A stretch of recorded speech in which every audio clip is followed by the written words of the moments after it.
Hello friends, मैं doctor विकास Jain, president IMA Gondia.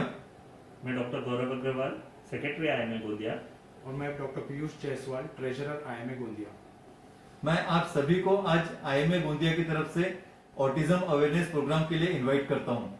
आज का दिन यूनाइटेड नेशन द्वारा 2 अप्रैल 2007 से सेलिब्रेट किया जा रहा है as a world autism awareness day. सभी डॉक्टर्स और स्वास्थ्य कर्मचारी इस दिन ब्लू ड्रेस पहन के ऑटिस्टिक बच्चों को प्रोत्साहित करते हैं, उनका हौसला बढ़ाते हैं। तो हम अपील करना चाहेंगे आप सभी से, 2 अप्रैल 2021 को आप अपने हॉस्पिटल में और ओपीडीज में ब्लू ड्रेस पहन के इन बच्चों का हौसला बढ़ाएं। ऑटिस्टिक डिसऑर्डर के बारे में और ज़्यादा जानकारी देने के लिए हमारे सीनियर पीडियाट्रिशियंस ने एक वीडियो बनाया है। आइए उन्हें सुनते हैं। ऑटिज्म यह एक मानसिक विकार है, यह कोई बीमारी नहीं है। इसे हिंदी में स्वालीनता भी कहते हैं।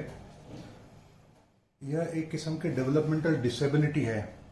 ऑटिज्म ज़्यादातर 1 से 5 वर्ष की आयु के बच्चों में देखा जाता है।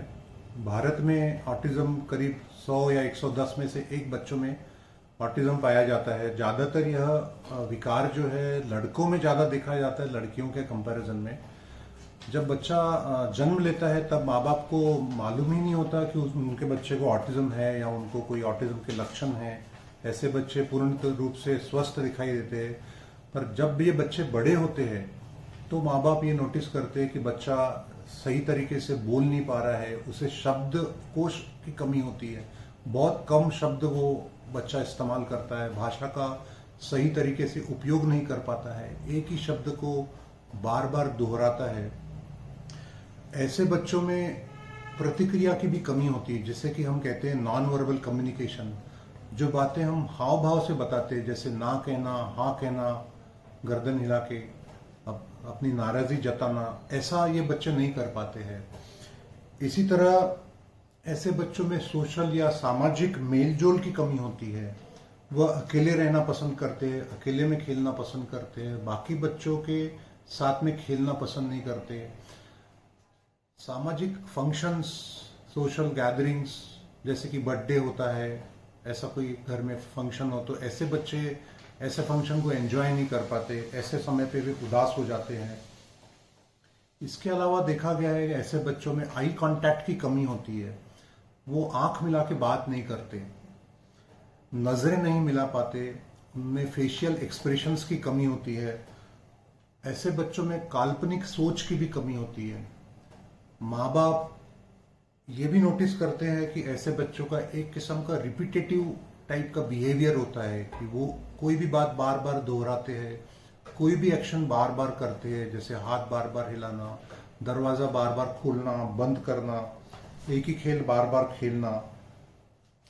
ऑटिज्म एक ऐसा किस्म का मानसिक विकार है जिसको अगर हम सही उम्र में पहचाने तो उसका पूरी तरह से उसका इलाज हो सकता है।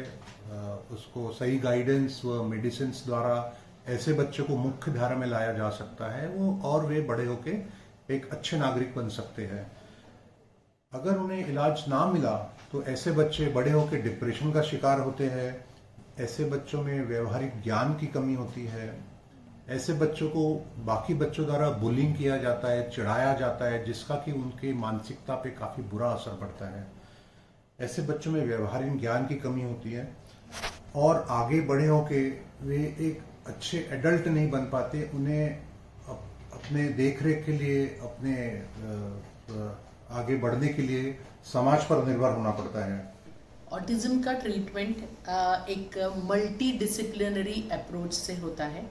मल्टी डिसिप्लिनरी अप्रोच का मतलब है कि इसमें हमें मल्टीपल फील्ड के, काफ़ी सारे फील्ड्स के डॉक्टर्स का एंड सपोर्टिव थेरेपिस्ट का मदद लगेगा।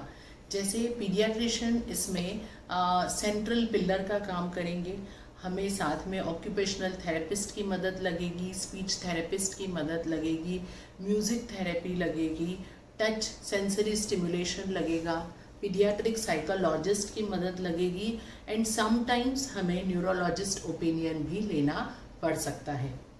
तो सबसे इम्पॉर्टेंट है ट्रीटमेंट में ये आइडेंटिफाई करना कि ऑटिज्म है, उसे एक्सेप्ट करना, डिनायल मोड में नहीं जाना है हमें कि नहीं ये और कुछ है।